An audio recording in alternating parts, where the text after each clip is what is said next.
So here it is, it's finally arrived, Patterning 3. I couldn't be more excited about an app that has now landed in the App Store, an app that's been waiting for some development for many years. I first reviewed this for Music Tech magazine back in 2019 when it was Patterning 2. I've made videos on how to integrate it with hardware, which you can click at the top. But Patterning 3 brings what is an amazing drum sequencer up another notch. And if you're an iPad owner or an iPhone owner and you want to be making exciting, dynamic drums and tracks, you must get this app. It is an absolute must-own app. So in this video, I'm just going to explore some of the new features. I will do a separate video how to link this app to hardware. It's particularly good at programming things like the Nord drum and the Pulsar 23. So we'll look at that in another video. But this one's going to work with just samples. Some additions that you will see comparing Patterning 2 to Patterning 3. We have, first of all, down the left-hand side, all of our drum hits with short names inside, which is really useful. We have a track for automating effects, which is really interesting. We also have an out key for solo and muting, and also working with LFOs and random and velocity, and we'll look at that in a bit. So you can see on the right-hand side, all of these settings are changing.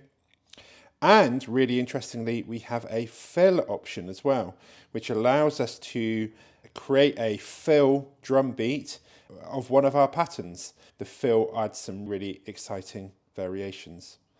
Along the top, we have our traditional trigger pads.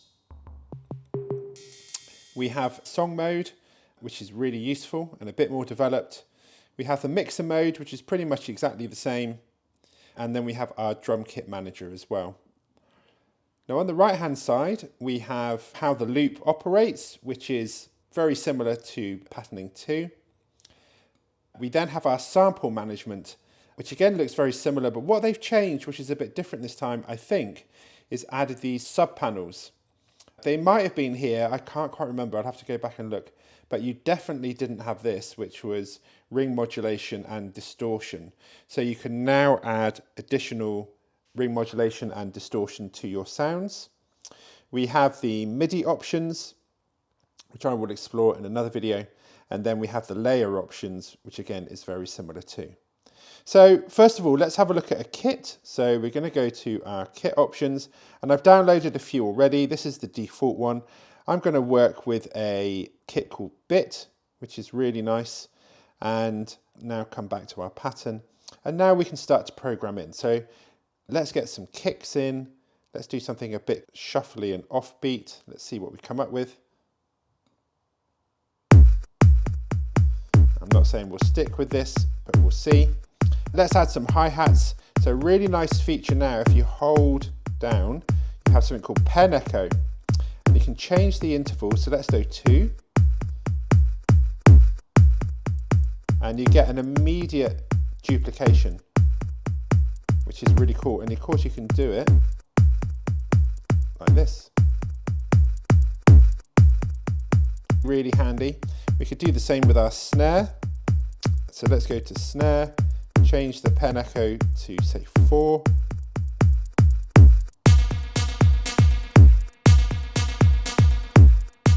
Maybe that's a bit too much, so let's turn that off.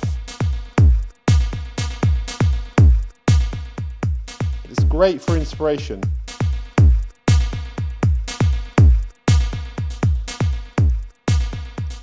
Okay, so you can see just how quick and easy it is to work our patterns in. Let's imagine we now want to duplicate this pattern and start to add something more. So in the top right hand corner, we've got two options, the duplicate icon, which is that one, and we've also got add a new pattern, which is completely blank. If you want to edit these, click the lock button, and you can simply, I think, maybe I can't delete that one because it's got nothing on there, which is interesting. I didn't realize that. So we'll go to A1 and we'll start to add some more. So let's see what other sounds we've got.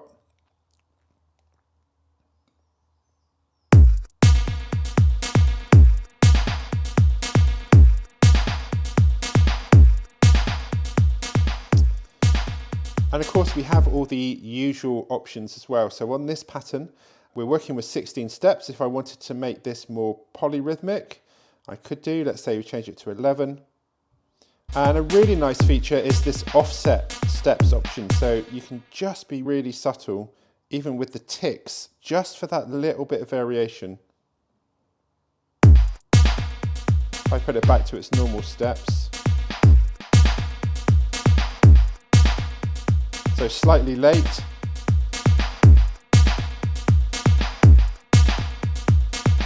I really like that. You can change the play mode.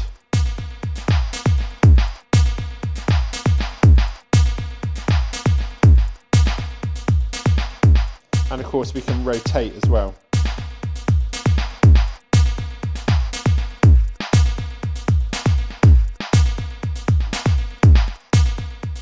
Okay, let's add something else. Let's find some bass, see what we've got.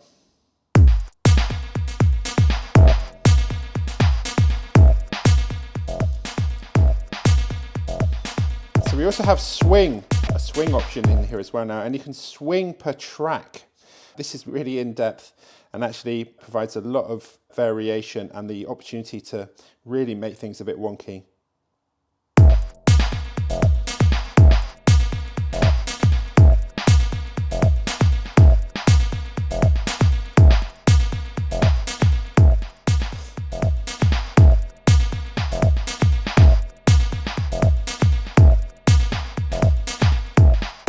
Lots of swing being added there, which is great. Triplet options, dotted options, so you can get very, very messy. That's nice. That little bit of curve I think means it's not quite as brutal. So yes, you can work with that on the pattern basis or the loop basis, which is really cool. So some really nice swing options in there. And one of the options, of course, with our sound now is to add some distortion.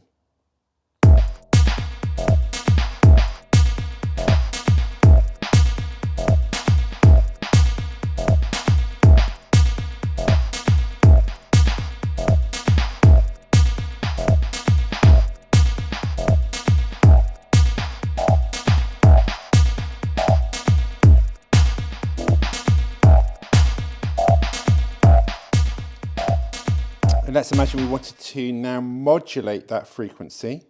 We're going to go to Alt, we've got LFO 1, and you can see over here, we can apply this so the panel stays open. We can apply some LFO shaping to that.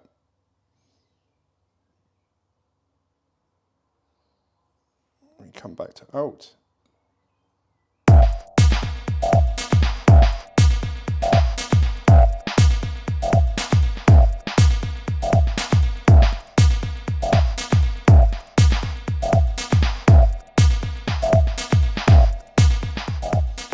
Of course, what I forgot to do was actually apply it in here.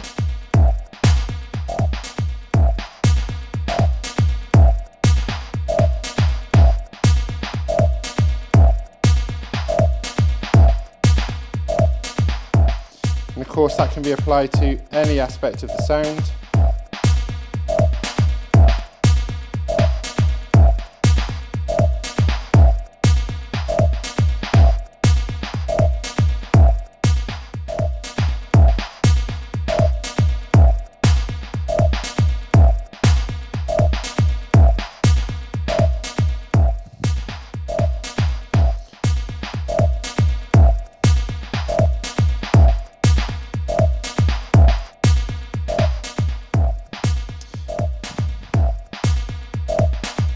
So really powerful. Let's have a look at a fill option. So we could do a fill for pattern A, and you now get a completely blank pattern.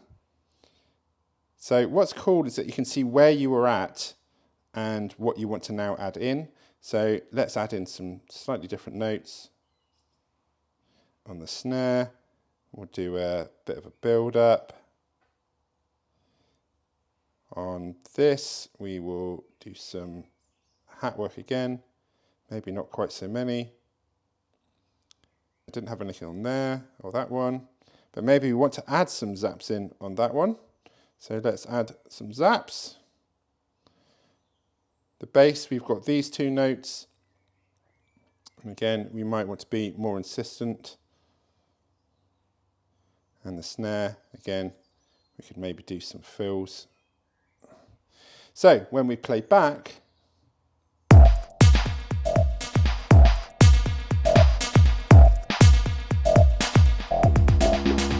nice.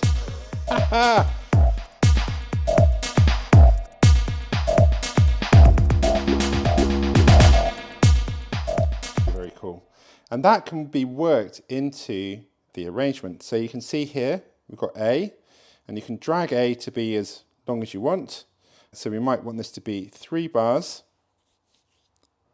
And we're going to duplicate that, bring it down to just 1 bar, but we're going to change that to A fill. So when we play this back, there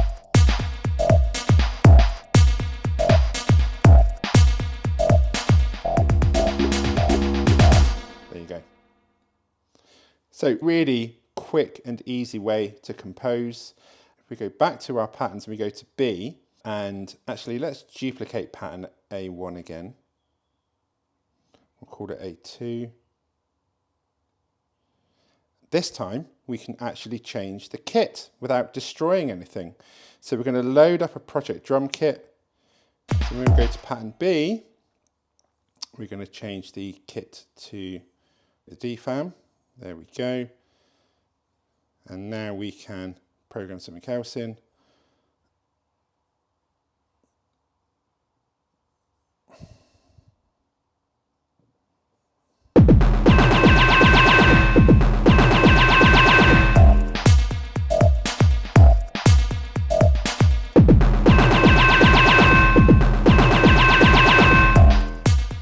Amazing. So what you could now do in your song structure is you could then stick in a new pattern, which would be B, and that might play for 4 bars. We need to zoom out a little bit. So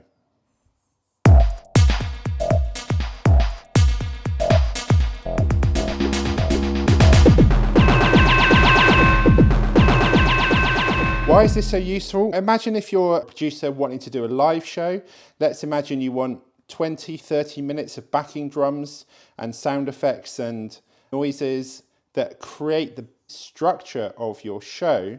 You could very easily put this together, and then you could use your other live instruments to jam alongside it. So this offers a really invaluable way of putting together a longer set. You can even change tempos between patterns as well, which is really powerful. A couple of other things to add. There are some amazing new features now with exporting and importing. So let's imagine that you want to export the audio. You can now export this as the patterning project. You can export individual tracks, which is fantastic, whether it's the timeline, all patterns, individual patterns. Do you want a trail added on at the end so it captures a bit of the reverb, for example? WAV and up to 48 kilohertz 32-bit, which is phenomenal. So lots and lots of exporting options. Also includes an Ableton export as well, which is great, and also really great for Bitwig users like myself. So if you are working within Bitwig, you can import Ableton projects too, so that's really powerful. You can set your different MIDI input options as well for triggering and so on, which is really cool. And what's also really nice is you can change the theme. So if you like working with certain colors, this just offers just some really nice palettes, and the developers have been really, really considerate around their color schemes, I think. So that is patterning 3, I should say, in a nutshell. There's obviously a lot more to explore, but go and grab this amazing app and just sit and have fun with it. Thank me later.